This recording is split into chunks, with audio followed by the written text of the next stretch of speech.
Welcome back to your channel Tripita. तो आज हम लोग जो देखने जा रहे हैं वो कुछ इम्पोर्टेंट जो माउंटेन रेंजेस है महाराष्ट्र में, हम उसी को देखेंगे। ठीक है, तो एक एक कर करके बस 4 हैं, ऐसे करके हम लोग पूरा का पूरा माउंटेन याद कर लेंगे। तो देखते हैं, शुरू करते हैं। देखिएगा, सबसे पहले अगर हम महाराष्ट्र को देखें तो महाराष्ट्र कुछ इस तरीके का है। फिगर तो हमको अच्छे से बनाने आता ही नहीं है, मगर कुछ इस टाइप का है। ठीक है, अब इस महाराष्ट्र में अगर हम देखें तो सबसे पहले हरिश्चंद्र रेंज की अगर हम बात करें तो सबसे ऊपर में, महाराष्ट्र के सबसे ऊपर में अगर कोई रेंज आपसे पूछे कि कौन सा है तो आप कहेंगे कि ये वाला रेंज हरिश्चंद्र। ठीक है, हरिश्चंद्र इधर है। हरिश्चंद्र रेंज जो है ये आपका एक इस पे सबसे ऊंची चोटी है। हरिश्चंद्र रेंज में सबसे ऊंची चोटी जो है उसका नाम है हरिश्चंद्र गढ़। गढ़ मतलब होता है किला या फोर्ट में, ऊंचाई को ही गढ़ कहा जाता है। ठीक है, तो इस हरिश्चंद्र जो पहाड़ है इस पे एक सबसे ऊंची चोटी कौन है? हरिश्चंद्र गढ़। आखिर ये हरिश्चंद्र गढ़ है कहाँ पे? तो ये भी महाराष्ट्र में ही है। और ये आपका पहला जो माउंटेन हुआ महाराष्ट्र का वो है हरिश्चंद्र रेंज, हरिश्चंद्र पर्वत श्रृंखला। आगे समझिए, पहाड़ी, ये बहुत ऊंचा ऊंचा, इधर कोई रेंज कोई पहाड़ नहीं है ऐसा कि बहुत बड़ा है, नहीं। और पता है ये क्या है? ये भी वेस्टर्न घाट ही है। ये कौन है? ये वेस्टर्न घाट ही है। यहाँ पे लिखा हुआ है कि ये पार्ट है किसका? वेस्टर्न घाट का। बट ये वेस्टर्न घाट थोड़ा सा इधर छितर गया है। ठीक है, तो इसीलिए इसको कहा जाता है कि ये वेस्टर्न घाट का छितरा हुआ हिस्सा है। मतलब होता है ना, टुकड़ा टुकड़ा थोड़ा बहुत इधर उधर छिटा गया, वैसे। तो हरिश्चंद्र रेंज को कहा जाता है कि ये वेस्टर्न घाट का छिटाया हुआ हिस्सा है, या स्पर ऑफ वेस्टर्न घाट ऐसा कहा जाता है। ठीक है, तो ये आपका पहला नंबर का हो गया आपका हरिश्चंद्र रेंज। ठीक है, अब अगर ये क्लियर हो गया है तो हम लोग और एक देखते हैं। देखिएगा, इसके बाद हम लोग इधर हिस्सा देख लेते हैं। तो इधर साइड में नॉर्थ वेस्ट महाराष्ट्र में आपको पड़ता है Satmala range. North west Maharashtra में क्या पड़ता है? इधर साइड में, इस वाले रीजन में सतमाला रेंज। ठीक है, अगर हम सतमाला रेंज की बात करें तो ये किस साइड है? नॉर्थ वेस्ट में। ठीक है, और देखिएगा इसके बाद हम लोग आते हैं किस पे? बालाघाट रेंज पे और अजंता रेंज पे। तो दूसरे नंबर पे कौन आएगा? बालाघाट या फिर अजंता? तो दूसरे पे आएगा अजंता। ठीक है, अजंता रेंज। अजंता जो है ये आपके हरिश्चंद्र से नजदीक है। हरिश्चंद्र रेंज से या हरिश्चंद्र पहाड़ी से नजदीक में पड़ता है अजंता की पहाड़ी। अगर हम अजंता की पहाड़ी की बात करें तो ये महाराष्ट्र में है। हाँ, ठीक है। उसके बाद कहता है कि ये वाटर शेड है गोदावरी और ताप्ती के बीच में। गोदावरी और ताप्ती के बीच में अगर ये वाटर शेड है तो इसका मतलब क्या हुआ कि मतलब यहाँ से जैसे ताप्ती नदी इस तरीके से गुजर गई अगर यहाँ से, तो यहाँ पे इस तरीके से, इसका मतलब ये है कि आपको हरिश्चंद्र रेंज थोड़ा इधर होगा। ठीक है, और अजंता को थोड़ा ऊपर बनाना पड़ेगा। और यहाँ से जैसे ये इस साइड ताप्ती नदी की, जैसे समझिएगा अजंता को कह रहा है, यहाँ ध्यान से देखिए, अजंता को क्या कह रहा है? ध्यान से देखिए, यहाँ पे अजंता को कह रहा है कि अजंता एक पहाड़ है। ठीक है, जो कि वाटर शेड बनाती है, कि बनाता है किसके किसके बीच में? ताप्ती नदी और गोदावरी नदी के बीच में। ताप्ती और गोदावरी के बीच में, ऐसा कौन कह रहा है? तो ज्योग्राफी ऐसा कहता है। ये वाटर शेड का मतलब क्या होता है? तो देखिए, ताप्ती और उसकी जो सहायक नदियां हैं, ताप्ती और उसकी जो सहायक, वाटर शेड मतलब होता है जल विभाजक क्षेत्र। ठीक है, और इसका मतलब यानी कि आखिर वाटर शेड या जल विभाजक क्षेत्र किसको कहते हैं?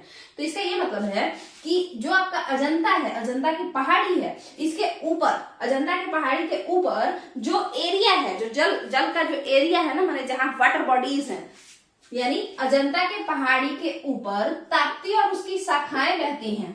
ठीक है, ताप्ती और उसकी शाखाएं बहती हैं। ठीक है, और अजंता के पहाड़ी के नीचे गोदावरी और उसकी शाखाएं बहती हैं। ठीक है, ये बात है। अगर कोई ऐसा पहाड़ जो दो अलग रिवर सिस्टम को, जैसे Tapti river system and Godavari river system मतलब क्या होता है? मतलब गोदावरी तो खुद है ही, उसके साथ साथ उसकी ट्रिब्यूटरीज भी, उसकी सहायक नदियां भी। ठीक है, तो जो पहाड़ दो अलग रिवर सिस्टम को या दो रिवर सिस्टम्स को अलग अलग कर दे, उनका एरिया बांट दे, उनके जल का विभाजन कर दे, भाई तुम्हारा इधर साइड का जल सारा तुम्हारा है और इधर साइड का जो जल है वो सारा किसका है? तुम्हारा है।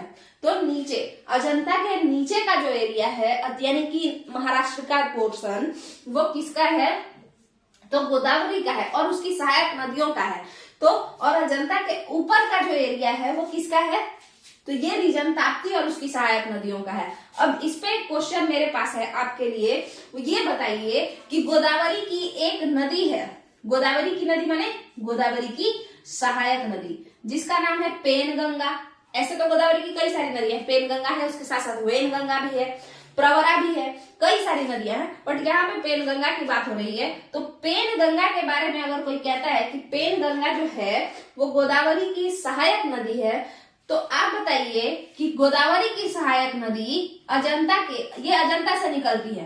पेनगंगा नदी कहाँ से निकलती है, अजंता से निकलती है। ये किसकी सहायक नदी है, गोदावरी की सहायक नदी है। तो अब देखिए ये है अजंता, अगर ये अजंता है तो पेनगंगा इधर निकलती होगी नीचे के तरफ या ऊपर के तरफ, माने पेनगंगा अजंता से साउथ को जाती है या पेनगंगा अजंता से नॉर्थ को जाती है। तो फिर यहां से देखिए हम कहें कि अजंता जो है वो एक वाटर शेड है, it acts as a watershed, माने ये जल विभाजक क्षेत्र का काम करता है। किसके किसके बीच में, दो नदी तंत्रों के बीच में। वे नदी तंत्र कौन कौन से हैं, तो वे रिवर सिस्टम है आपका, ऊपर में है ताप्ती और नीचे में है गोदावरी। इसका मतलब कहीं ना कहीं जो आपकी पेनगंगा है वो गोदावरी रिवर सिस्टम में आएगी ना, क्योंकि वो गोदावरी की ट्रिब्यूटरी है ना। तो इसीलिए हम लोग क्या देखते हैं कि पेनगंगा आकर के इससे मिल जाती है। पेनगंगा, अब इससे ये जानने के बाद अगर आपसे कोई पूछेगा कि पेनगंगा नॉर्थ से अजंता के नीचे यानी साउथ जाती है या पेनगंगा अजंता के ऊपर जाती है, तो आप आसानी से बता देंगे कि भाई पेनगंगा अजंता के तो साउथ में ही जाती होगी। क्यों, क्योंकि अजंता एक वाटर डिवाइड का काम करता है, एक वाटर शेड का काम करता है दो रिवर सिस्टम के बीच में। और चूंकि पेनगंगा है कौन, वो गोदावरी के खानदान की है, तो वो गोदावरी के साइड जाएगी। ठीक है, चलिए अब ये हो गया आपका Ajanta caves, sorry Ajanta range, ये अजंता की पहाड़ी है। अब इस अजंता की पहाड़ी में यहाँ कौन है, देखिएगा यहाँ कौन है, ये है हरिश्चंद्र, ये हो गया आपका अजंता और ये पहला।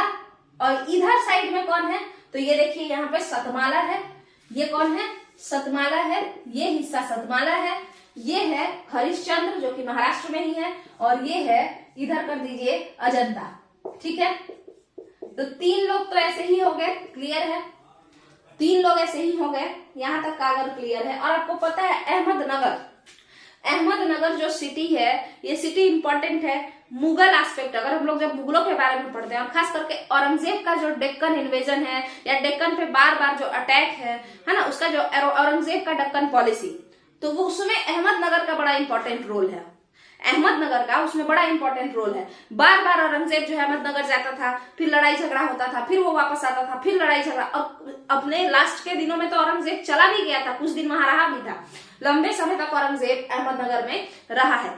ठीक है, और आपको पता है अगर इस बात से, औरंगजेब के बाद से कि औरंगजेब अहमदनगर में मारपीटी करते रहता था, तो इसको अगर हमको रिलेट करें तो औरंगजेब किससे लड़ता था, आप बताइए। औरंगजेब से लड़ने का साहस यहाँ पे हमारे इंडिया में किसके पास था, शिवाजी के पास था। वीर शिवाजी जो थे उनके पास था या नहीं था, था। तो अगर ये कोई कहता है कि वीर शिवाजी छापामार युद्ध कहते थे, गुरिल्ला वॉरफेयर का यूज करते थे और वो छुप छुप के मारते थे, तो अगर अहमदनगर में औरंगजेब जाता था और पिटा के आता था, और पीटा पिटाता दोनों चीज, मतलब उन पे अटैक किया उनके सेना पे, फिर ये उस पे अटैक किए, उसके सेना पे अटैक किए, दोनों चीज, तो ये अहमदनगर में ये जाता था। इसका मतलब है कि शिवाजी कहाँ छुप छुप के मारते होंगे, अहमदनगर के इलाका में। अगर औरंगजेब ज्यादा वहां पे रहता था तो इसका मतलब है शिवाजी कौन से पहाड़ में छुपम छुपाई खेलते थे, तो वो जो इलाका था वो था हरिश्चंद्र, नहीं हाँ हरिश्चंद्र, क्योंकि हरिश्चंद्र रेंज पे ही कौन है, अहमदनगर है। अहमदनगर हरिश्चंद्र रेंज पे है, हरिश्चंद्र के पहाड़ पर एक सिटी है जिसका नाम है अहमदनगर। औरंगजेब इसको कुछ ज्यादा ही पसंद करता था, बट ये अहमदनगर सिटी औरंगजेब को पसंद नहीं करता था। हर वक्त यहाँ पे झगड़ा होता रहता था। औरंगजेब को था कि हम दक्कन को एकदम क्या कर ले, कब्जा ही कर ले, है ना। और औरंगजेब का पॉलिसी वैसा था नहीं, है ना। वो बेइज्जत कर दिया था एक बार शिवाजी महाराज को, और जिस कारण से क्या हुआ कि यहाँ पे औरंगजेब को फिर वो मतलब अच्छा खासा सबक सिखाया, ठीक है। तो यानी वीर शिवाजी महाराज अपने गुरिल्ला वॉरफेयर का यूज कहाँ करते होंगे? हरिश्चंद्र रेंज में, पहाड़ी इलाका में छुप के मारते थे, छापामार युद्ध करते थे वो, ठीक है। तो ये हो गया आपका क्या, अजंता का एक और खासियत कि कहीं ना कहीं, सॉरी हरिश्चंद्र का एक और खासियत हो गया यहाँ पे कि अगर अहमदनगर हरिश्चंद्र रेंज में है और वहां पे औरंगजेब आता था और वहां से पिटा के फिर वापस जाता था, यानी जो पीटने वाले थे वो इसी पहाड़ी में छुपे रहते होंगे, अहमदनगर के आसपास ही में छुपे रहते होंगे, थोड़े नीचे से आते होंगे या इस साइड से नागपुर साइड से आते होंगे, है ना। अच्छा एक बात बताइए, फिर एक और क्वेश्चन कि सतमाला रेंज अगर नॉर्थ वेस्ट महाराष्ट्र में है तो क्या हम ये कह सकते हैं कि नागपुर वाला जो रीजन है वो सतमाला रेंज के नजदीक होगा? क्योंकि नॉर्थ वेस्टर्न महाराष्ट्र में ही कौन आता है? नागपुर आता है। नागपुर को एक और नाम से जाना जाता है, या नागपुर वाले क्षेत्र को विदर्भ के नाम से भी जाना जाता है।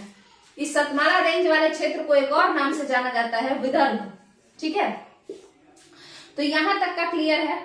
तो आपका 3 हो गया, पहला हरिश्चंद्र हो गया यहाँ पे, दूसरा अजंता हो गया। अजंता की एक और खासियत बताइए। तो अजंता में अजंता केव्स है, अजंता की गुफा इसी पहाड़ी पे बनाया गया है, और एलोरा की गुफा भी इसी पहाड़ी पे है। दोनों ही गुफाएं इसी पहाड़ी पे हैं। अब आपको नीचे कमेंट में ये बताना है कि अजंता की गुफा में कौन कौन से धर्म का जो है भगवान जी का पूजा होता है, और एलोरा की गुफा में कौन कौन से भगवान का पूजा होता है। अलग अलग रिलीजन के, बुद्धिस्ट भी है, जैनिज्म वाले भी हैं और हिंदुइज्म वाले भी हैं। चलिए इसके बाद लास्ट में जो हम लोग देखते हैं और वो बचा है आपका बालाघाट रेंज। तो आते हैं बालाघाट रेंज देख करके कहानी को यहीं पे खत्म करते हैं, ठीक है। उसके बाद महाराष्ट्र का खत्म हो जाएगा। छोटा मोटा और पहाड़ी सब होता है, बट वो मतलब पीसीएस में, महाराष्ट्र पीसीएस में इंपॉर्टेंट होगा, हो सकता है, मगर हम लोगों के लिए इंपॉर्टेंट उतना नहीं है। मगर हाँ एक बात समझिए, महाराष्ट्र पीसीएस में भी या महाराष्ट्र से रिलेटेड एग्जाम में भी ज्यादातर यही सबसे क्वेश्चन पूछेगा, ठीक है। आइए देखते हैं। तो बात क्या है? तो बात यह है कि अब एक लौता जो बचा है वो है Balaghat range. So Balaghat range के बारे में कहता है कि it acts as a boundary between Maharashtra and Karnataka, ठीक है। तो महाराष्ट्र के नीचे पड़ता है कर्नाटक, है ना। तो ये जो है ये क्या काम करता है? तो महाराष्ट्र और कर्नाटक के बीच में बॉर्डर बनाता है बालाघाट रेंज। तो पहला खासियत, मतलब पहला खासियत और यही इसका एकलौता खासियत है कि बालाघाट रेंज जो है वो क्या करता है, तो महाराष्ट्र और कर्नाटक के बीच में बाउंड्री बनाता है। दूसरा बात जो है, इसका जो इधर साइड का हिस्सा है, इधर साइड का हिस्सा, यहाँ पे बारिश होती है, ठीक है।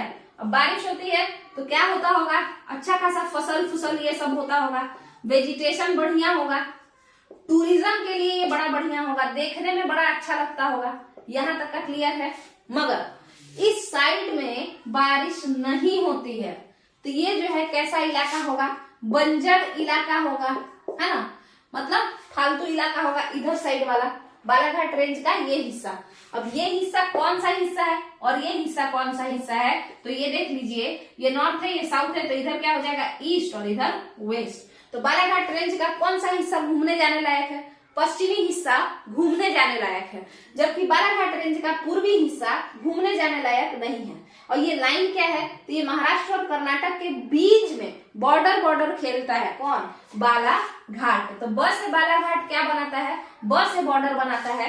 किसके साथ बनाता है? महाराष्ट्र और कर्नाटक के साथ बनाता है। यहां तक का अगर क्लियर है तो एक साइड पानी, दूसरा साइड नहीं पानी, एक साइड पानी और दूसरा साइड नहीं पानी, इस पे भी थोड़ा सा चर्चा हम लोग कर लेते हैं। तो देखिए, इसको दो नाम से जाना जाता है, लीवॉर्ड साइड एंड विंडवर्ड साइड, ठीक है।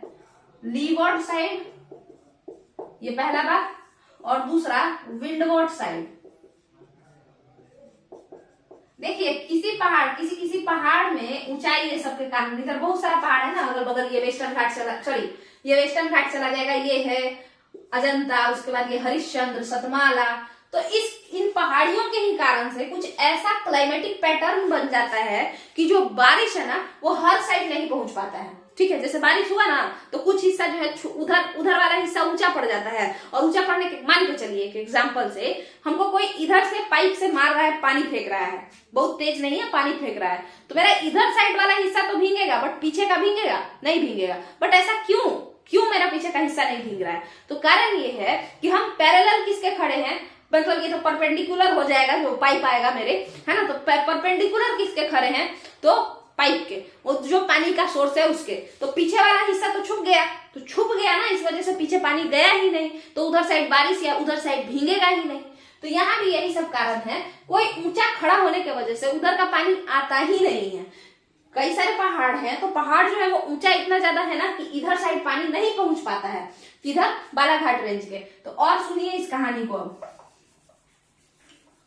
अब इसके बाद क्या है, इसके बाद ये है कि आपका ये जो इलाका है लीवर्ड साइड और विंडवर्ड साइड, लीवर्ड साइड जो होता है वो वर्षा क्षेत्र होता है, वर्षा वृष्टि क्षेत्र, वृष्टि छाया क्षेत्र, हिंदी में थोड़ा सा दिक्कत है बट ये सही है, वृष्टि छाया क्षेत्र। ठीक है, लीवर्ड साइड मतलब होता है वृष्टि छाया क्षेत्र, माने पानी उधर नहीं होगा, वृष्टि का छाया पड़ेगा, माने उधर साइड बारिश नहीं जा पाएगा। ठीक है, और विंडवर्ड साइड माने जिधर हवाएं पहुंच रही हैं, कैसी हवाएं, वो जो मानसूनी हवाएं हैं जो अपने साथ बारिश लेकर के आ रही हैं वेपराइज फॉर्म में, वो हवाएं। तो विंडवर्ड साइड में ये वर्षा क्षेत्र है। तो अगर आपसे कोई पूछे कि बालाघाट रेंज जो कि महाराष्ट्र में है, वो बालाघाट रेंज का ये कौन सा हिस्सा वर्षा क्षेत्र है, तो आप कहेंगे कि भाई पश्चिमी हिस्सा वर्षा क्षेत्र है। बालाघाट रेंज का कौन सा हिस्सा वृष्टि छाया क्षेत्र है या लीवर्ड साइड है, तो आप कहेंगे कि पूर्वी हिस्सा लीवर्ड साइड है या वृष्टि छाया क्षेत्र है। ठीक है, तो यहाँ पे आपका बालाघाट रेंज भी कंप्लीट होता है। अब इसको एक बार हम लोग समराइज कर लेते हैं।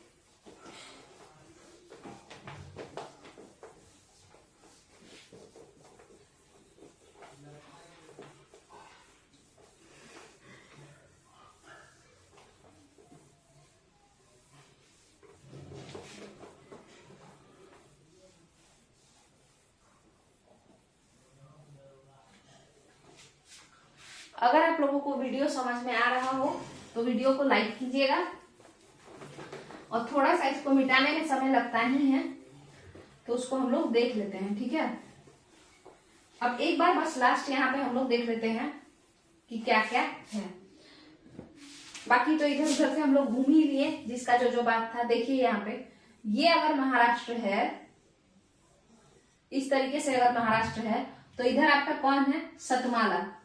ठीक है, सतमाला के बाद आपका कौन है, हरिश्चंद्र।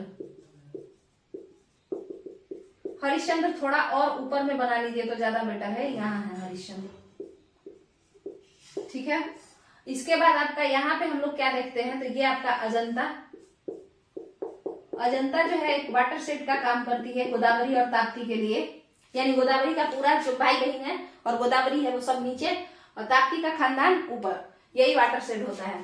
ठीक है, आगे समझिए। इसके बाद अगर हम देखें तो आपका और कौन एक बचा हुआ है, नीचे वाला बालाघाट। अच्छा, यहाँ पे क्रोनोलॉजी में नहीं सरियाया हुआ है, जैसे मन वैसे लिखा दिया गया है। ठीक है, तो यहाँ पे है बालाघाट रेंज, ये जो है महाराष्ट्र और कर्नाटक के बीच बॉर्डर खेलता है। हरिश्चंद्र के पास कौन है, अहमदनगर, यानी शिवाजी यहाँ पे आते होंगे, अंग्रेज को औरंगजेब को कूट के जाते होंगे, तो यानी इसका मतलब क्या है बताइए कि हरिश्चंद्र में ही औरंगजेब जो था वो पिटाता था, हरिश्चंद्र रेंज में। ठीक है, ये हो गया। इसके बाद आपका और एक कोई बचा है, टोटल 4 है और यहाँ पे भी 4 है, तो यहाँ तक आपका कंप्लीट होता है। ठीक है, बाकी तो इसको आप लोग ध्यान से देखिएगा। अगर स्पीड ज्यादा लग रहा हो बोलने का तो ऑप्शन में यूट्यूब के ऑप्शन में दिया रहता है स्पीड को कम करने का। मेरा ऐसा मानना है कि जल्दी से जल्दी कंप्लीट हो जाए या वीडियो लंबा नहीं जाए, जितना ज्यादा हो सके जल्दी जल्दी अपना करा दिया जाए। ऊपर से ये मिटाने का भी समय लगता है, तो वेट करना पड़ता है, क्योंकि यहाँ पे थोड़ा सा नेट का इशू रहता है, तो हम एडिटिंग वगैरह नहीं कर पाते, क्योंकि वो गोल गोल घूमते ही रह जाता है, एडिट कम होता है, घूमता ज्यादा है, ठीक है।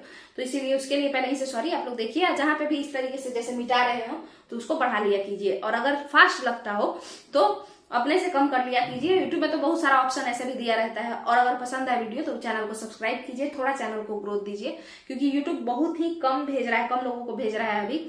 और खुद से लोगों में शेयर कीजिए अगर पसंद आए चैनल तो। चलिए, थैंक यू।